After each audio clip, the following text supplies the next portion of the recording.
Je salue tout le monde au nom de Jésus. Je suis Jericho Thibaut Chago, directeur du séminaire Jefferson en République centrafricaine. Nous allons lire un texte dans Jean chapitre 9, le verset 4. Il faut que je fasse, tandis qu'il est jour, les œuvres de celui qui m'a envoyé. La nuit vient où personne ne peut travailler. Dans ce texte, j'ai tiré un petit sujet qui s'intitule As-tu déjà fait ta part? Alors, ce texte nous interpelle sur le sujet de la guérison d'un aveugle-né. Ce qu'est là, Jésus a parlé à un temps impératif. Il faut que je fasse. C'est pour lui une obligation, un devoir de faire l'œuvre dont il est venu pour le faire. Alors, il y a deux choses dans ce texte que j'ai vu. Il y a deux notions. La première, il y a la notion de jour, il y a la notion de nuit. Le jour est fait pour que les gens fassent ce qu'ils peuvent le faire. Mais la nuit est réservée au repos.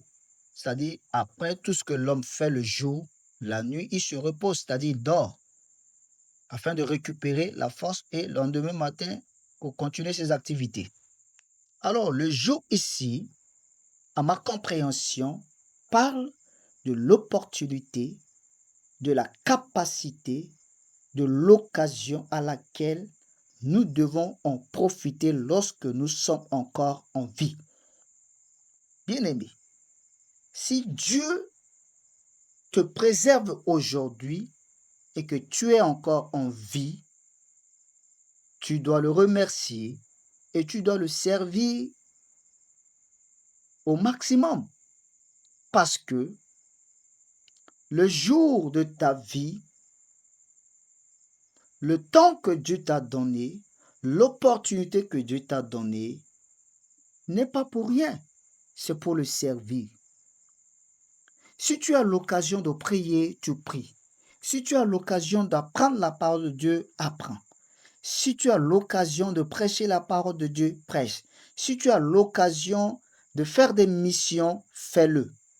Car il arrive un moment, il arrivera un temps que tu veux le faire, mais tu n'auras pas cette opportunité de le faire. Parce que la nuit détermine quoi? Je me suis inspiré de ce texte de sortie trois choses. La première est que personne ne peut s'échapper de ces trois choses. La première, c'est la maladie. Tu veux ou tu veux pas, un jour tu vas tomber malade. Nous allons voir ceux qui sont dans les hôpitaux. Ils ont voulu servir Dieu, ils voulaient chanter, ils voulaient aller à l'église, ils voulaient voyager, faire des missions, mais ils ne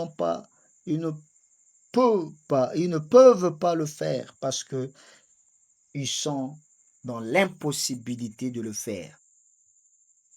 La deuxième chose que je vois, c'est la vieillesse. Si tu n'arrives pas à servir Dieu dans ta jeunesse, mais si la vieillesse vient, tu n'auras pas cette capacité de te tenir sur tes pieds, d'aller faire l'évangélisation, d'aller faire de ceci par-là. Mais si tu es encore valide, c'est pour toi de servir Dieu. C'est pour toi de donner pour la gloire de Dieu. Alors, si tu as l'argent pour financer l'œuvre de Dieu, fais-le.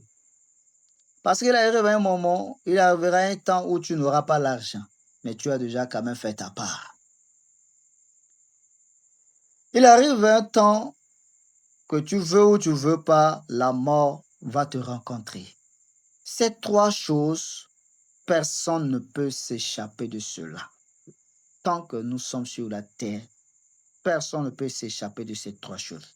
Retenez. 1. La maladie. 2. La vieillesse. 3. La mort. Tu ne veux ou tu ne veux pas, tu vas te rencontrer à l'un d'eux.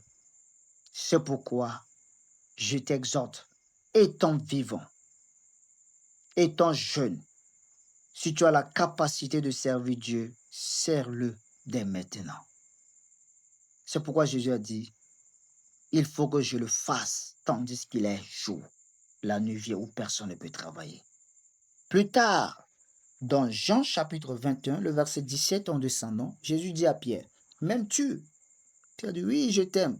M'aimes-tu? Oui, je t'aime. Tu sais que je t'aime, Seigneur. Il a dit, paie mes brebis. Il a dit, Pierre, lorsque tu étais jeune, tu vas où tu veux. Mais il arrivera un temps où c'est les gens qui vont t'habiller, qui vont t'attacher la ceinture. Ils vont t'amener là où tu ne vas pas. Tu ne veux pas où aller. Alors, il parlait de la mort de Pierre. Ça dit, Pierre, tu veux ou tu veux pas, le temps que tu es encore vivant, profite de me servir. Parce que la maladie, la vieillesse, la mort est là, qui rôde autour de toi.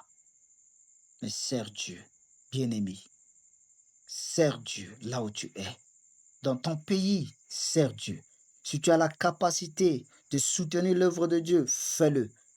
Financièrement, matériellement, fais-le.